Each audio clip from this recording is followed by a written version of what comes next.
ଟିକେ ଦୁଃଖ କରିବେନି ଯାହା ସାହିତ୍ୟର କଥା ସାହିତ୍ୟରେ ଯାହା ଲେଖା ହେଇଛି ଯାହା ହଉଛି ବାସ୍ତବିକ କଥା ବାସ୍ତବ ଚରିତ୍ରକୁ ମୁଁ ଟିକେ କହିବା ପାଇଁ ଚାହୁଁ ହଉ ହଉ ଭାଗବତ ପ୍ରଧାନ କହିଲେ ଆଜ୍ଞା ପେଟେ ଖାଇଥିଲେ ମୋଟେ ଖାଇ ନାହିଁ ମା କହୁଥିବ ଖା ଖା ଯେତେ ମା ଆପଣମାନେ ବସିଛନ୍ତି ଟିକେ ଅନୁଭବ କରନ୍ତୁ ଯାହା କହୁଛି ସତ କହୁଛି ମିଛ ପୁଅ ହଉ କି ଝିଅ ହଉ ଆଜ୍ଞା ମାକୁ ମାଗିଦେବ ମାଲ ଭୋକ ହେଲା ମା ଭାତ ବାଢିଦବ ପୁଅ ଝିଅ ଖାଇ ବସିବେ ଦୁଇ ଚାରି ଜଣ ଖାଇଥିବେ ପୁଅ କି ଝିଅ କହିବ ମା ମୋ ପେଟ ପଡିଗଲା ଆଉ ଖାଆ ପଡିବ କୌଣସି ମା କହିବ ଉଠିକି ପଳା ନା କୌଣସି ମା କହିବନି ଯେତେ ପେଟ ପଡିଥାଉ ପଳେଇକିରି କହିବ ମା ଆଉ କପିଳ ତୋ ସ୍ତ୍ରୀ ବିଞ୍ଚିବ ନା ତୋ ପେଟରେ ଗଲା ବିଞ୍ଚିବ କପିଳା ତୁ ଆସିଲୁ ପାଲା ଗାଇକି 10-15 ରାତି ପାଲା ଗାଇକି ଘରକୁ ଫେରି ଉଠାଇଦେବେ ଗାଧେଇବା ପାଇଁ ବ୍ରାହ୍ମଣ ନଦୀକି ପଳେଇବେ ବ୍ରାହ୍ମଣ ନଦୀରୁ ଗାଧେଇକି ପଳେଇ ଆସିବେ ତୋ ସ୍ତ୍ରୀ ଘର ଭିତରେ କାର୍ଯ୍ୟବ୍ୟସ୍ତ ଥିବ ତୋ ସ୍ତ୍ରୀ ନାଁ କଣ କହିଲୁ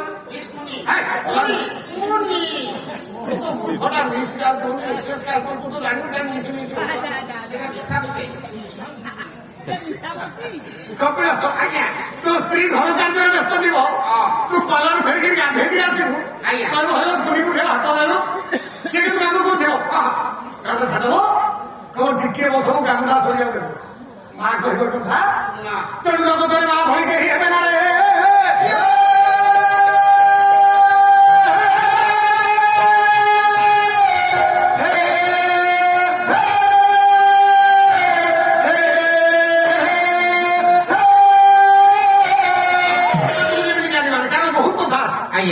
ଯଦି ମାର କାର୍ଯ୍ୟକାରିତା ଏତିକି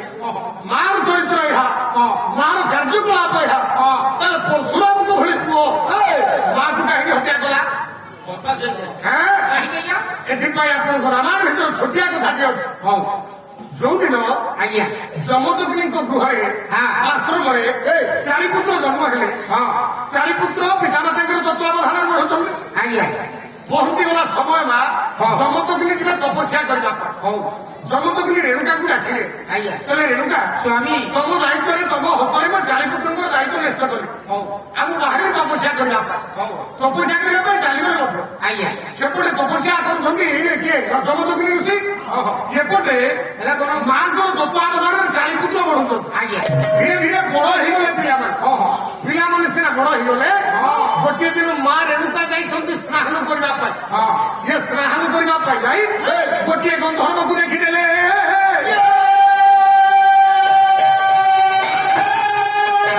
ଗନ୍ଧର୍ବର ନାଁଟା ଥିଲା ବାପା ଚିତ୍ରରଥ ଗନ୍ଧର୍ବକୁ ଦେଖିଦେଲେ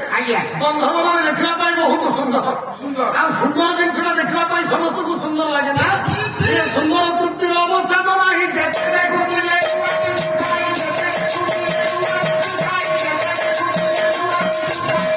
ବର୍ଣ୍ଣନା ଭିତରକୁ ଯିବା ପାଇଁ ସମୟ ନାହିଁ ସ୍ୱଭାବରେ ସ୍ୱାମୀଙ୍କର ବିଚ୍ଛେଦ ଇଏ ହଉଛନ୍ତି ନାରୀ ସ୍ୱାମୀ ପାଖରେ ନାହାନ୍ତି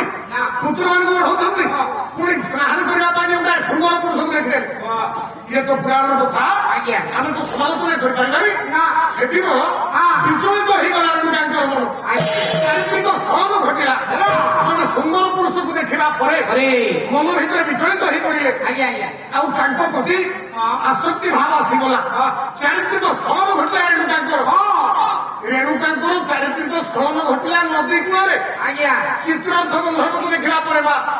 କିନ୍ତୁ ଧ୍ୟାନ ବଳେ ପରେ ଯମଦଗ୍ନି ଋଷି ସର୍ବଜ୍ଞାତ ହୋଇଗଲେ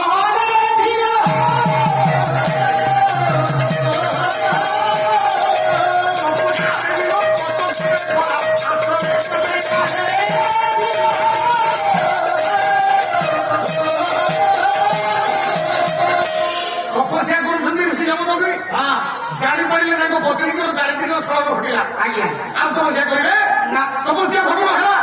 ପହଞ୍ଚିଗଲେ ଆଶ୍ରମରେ ଚାରିପୁତ୍ରଙ୍କୁ ପାଞ୍ଚପୁତ୍ରଙ୍କୁ ଡାକିଦେଲେ କାଲି ରାମ ହରି ରାମ ବଳି ରାମ ସମସ୍ତେ ଆଶ୍ରମକୁ ରାମ